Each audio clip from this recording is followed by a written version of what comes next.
பாண்டியன் சீரியலில் அடுத்த வர எபிசோடில் நம்ம சரவணன் இருந்துட்டு மாணிக்கம் வந்து கல்லாவில் இருந்து பணம் எடுக்கிறத வந்து பார்த்துட்றாங்க. பார்த்த உடனே நேராக மயில்கிட்ட வந்து சொல்கிறாங்க.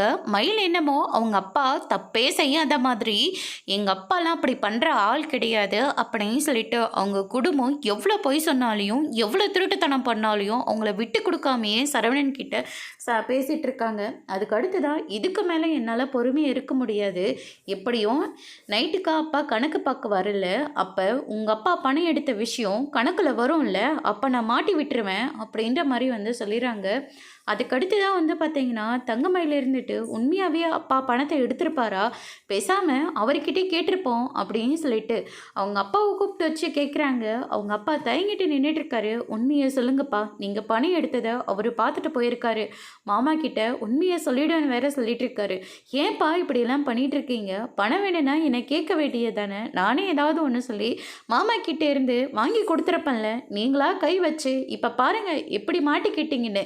ஏற்கனவே அவர் என்னை ஒரு மனுஷியாக கூட பார்க்க மாட்டேன்றாரு. இப்போ நீங்கள் திருடுறீங்க, இது எல்லாமே திட்டம் போட்டு தான் நம்ம பண்ணுறோங்கன்னு அவங்க நினைக்க மாட்டாங்க. ஏப்பா என்னை கல்யாணம் பண்ணி கொடுத்தும் என்னை நிம்மதியாக வாழ விட மாட்டேன்றீங்க. ஏற்கனவே 1008 பொய்ய சொல்லி எனக்கு கல்யாணத்தை பண்ணி வச்சு அதுலேயும் நிம்மதி இல்லாமல் என் புருஷனும் நானும் அடிச்சுக்கிட்டே இருக்கோம். ஆனால் இந்த நிலவில் நீங்கள் பணத்தை வேற திருடி இருக்கீங்க. இந்த விஷயம் மாமாவுக்கு தெரிஞ்சால் என்னெல்லாம் நடக்குமோ அப்படின்னு சொல்லிட்டு பயந்து போகிறாங்க. அதோடு முடிச்சு